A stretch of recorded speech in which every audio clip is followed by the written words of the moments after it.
నమస్కారం. ఆంధ్రప్రదేశ్ రాజకీయాల మీద ఒక కొత్త తరహా విశ్లేషణ ఇచ్చేందుకు మీ ముందరికి వచ్చున్నాను. నియోజకవర్గాల వారీగా పరిస్థితి ఎలా ఉంది, రాజకీయపరమైన అంశాలు ఏంటి, ఆ రాజకీయపరమైన అంశాలు ఆ నియోజకవర్గంలో ఎన్నికల ఫలితాల మీద ఎటువంటి ప్రభావం చూపిస్తాయి అన్న ఈ అంశాలని మీ ముందు ఉంచబోతున్నాను. ఈరోజు మనం ఆలూరు నియోజకవర్గం గురించి ఫోకస్ చేద్దాం.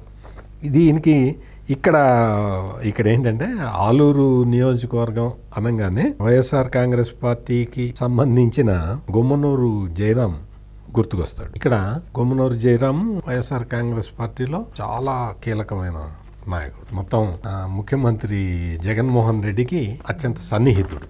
చాలా కాలంగా రాష్ట్ర మంత్రివర్గంలో ఆయన కంటిన్యూ అవుతూ ఉన్నాడు. ఈ గుమ్మనూరు జయరాం మీద ఉన్నన్ని ఆరోపణలు ఈ రాష్ట్రంలో ఏ వైసీపీ నాయకుడి మీద లేవు.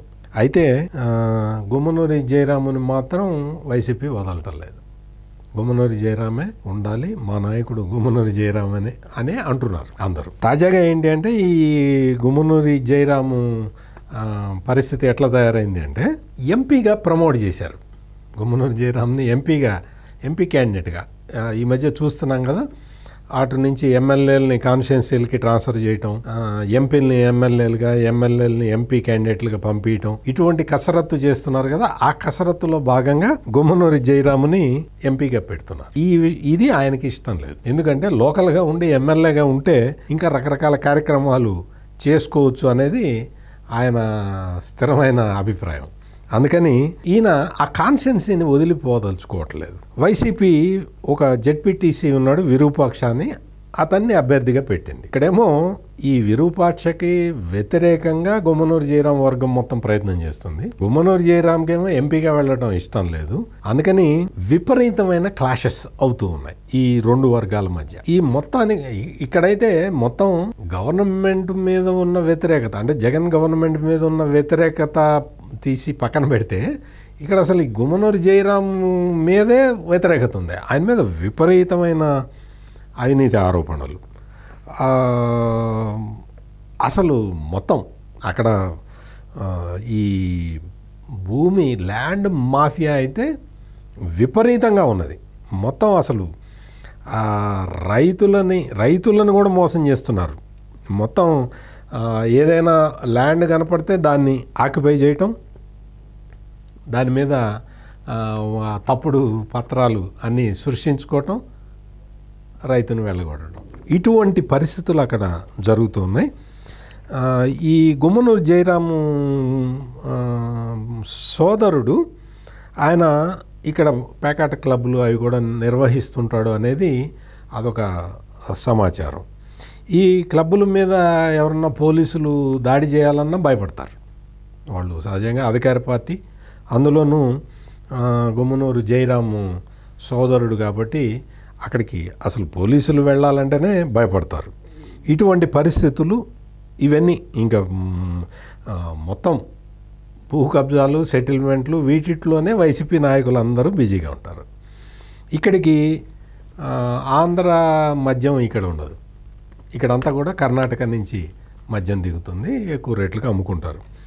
ఈ కర్ణాటక మద్యం మొత్తం ఆంధ్ర మద్యం క్వాలిటీ సరిగ్గా ఉండదు కదా. అందుకని మొత్తం ఆలూరు ప్రజలందరికీ కూడా కర్ణాటక నుంచి క్వాలిటీ మద్యం తీసుకొచ్చి అమ్ముతారు, వీళ్ళే అమ్ముతారు. ఈ విధమైన పరిస్థితి ఉంది. రేషన్ బియ్యం అక్రమ రవాణా ఒకటి కాదు, ఈ విధంగా మొత్తం అసలు ఈ వేదవతి నది నుంచి మొత్తం ఇసుక స్మగ్లింగ్, ఇసుకని కూడా అక్రమ మార్గాల్లో తరలించేస్తున్నారు. మొత్తం ఈ విధమైన పరిస్థితి ఇక్కడ ఉన్నది ఆలూరు నియోజకవర్గంలో. ఇదంతా కూడా ప్రభుత్వ వ్యతిరేకతని డైరెక్ట్గా సూచిస్తున్నది. మొత్తం అక్కడ ఉన్న ప్రజలందరూ కూడా విసిగిపోయారు. ఈ అక్రమాలు, ఇసుక దొంగతనం, అక్రమ మద్యం, ఈ పేకాట క్లబ్బులు, వీటితోటి చాలా తీవ్రంగా విసిగిపోయి ఉన్నారు. ఇక్కడ వైసీపీ నాయకులందరూ కూడా ఇటువంటి దందాల్లో మునిగిపోయి ప్రజలని పట్టించుకోవడం లేదా ప్రజా సమస్యల్ని పరిష్కరించటం, వాటిని తీర్చటం ఇటువంటి కార్యక్రమాలు ఏమీ లేవు. రైతులది, సమస్యలది ఇక్కడ వైసీపీ నాయకులు పట్టించుకునే పరిస్థితి లేదు. వీళ్ళందరూ అక్రమ సంపాదనల్లో మునిగి తేలుతున్నారు. ఇటువంటి పరిస్థితుల్లో ఇక్కడ తెలుగుదేశం పార్టీకి మొత్తం అంటే ఒక పాజిటివ్ వాతావరణం అయితే కనపడుతున్నది. అంటే యాంటీ గవర్నమెంట్ వేవ్ ఇక్కడ బాగా కనపడుతున్నది. యాంటీ గవర్నమెంట్ వేవ్తో పాటు గుమ్మనూరి జయరాం చేసిన కార్యక్రమాలు వాటితోటి ప్రజలందరూ విసిగిపోయి ఉన్నారు. ఇప్పుడు వైసీపీ క్యాండిడేట్ని మార్చినా కానీ ఆ పరిస్థితి ఎక్కడ కనపట్టలేదు. మొత్తం వైసీపీకి సానుకూల వాతావరణం రావడానికి అవకాశం కూడా కనపట్టలేదు. దానికి తోడు ఈ ముఠాల తగాదా, వైసీపీలోనే ఉన్న 2 ముఠాల తగాదా. ఈ కారణంగా ఇక్కడ వైసీపీలో వర్గపోరు, యాంటీ గవర్నమెంటు ఫ్యాక్టరు ఇవన్నీ కూడా బాగా పనిచేస్తుండటం వల్ల ఈ నియోజకవర్గంలో వైసీపీకి కష్టంగానే ఉంది. వైసీపీ ఈ నియోజకవర్గంలో గట్టెక్కడం కష్టంగానే ఉంది. కానీ తెలుగుదేశం పార్టీలో ఇంకా నాయకత్వం కన్సాలిడేట్ కావాలి. నాయకత్వం కన్సాలిడేట్ అయితే తెలుగుదేశం స్వల్ప ఆధిక్యత్వం అయినా బయటపడటానికి అవకాశం ఉంటుంది.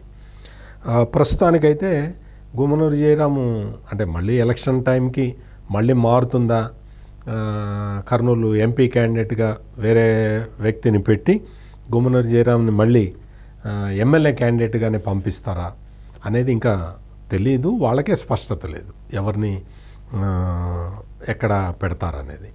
అందువల్ల మొత్తం మనం ఓవరాల్గా చూస్తే మాత్రం వైసీపీకి వ్యతిరేకత కనపడుతున్నా కానీ దాన్ని ఎన్కాష్ చేసుకుంటుందా లేదా తెలుగుదేశం జనసేన కాంబినేషన్ అనేది వేచి చూడాలి. అందుకని ఆలూరు నియోజకవర్గాన్ని మనం కీన్ కాంటెస్ట్ నియోజకవర్గంగా మనం చెప్పుకోవచ్చు. మరొక నియోజకవర్గాన్ని విశ్లేషించేందుకు మళ్ళీ మీ ముందరికి వస్తాను. నమస్కారం.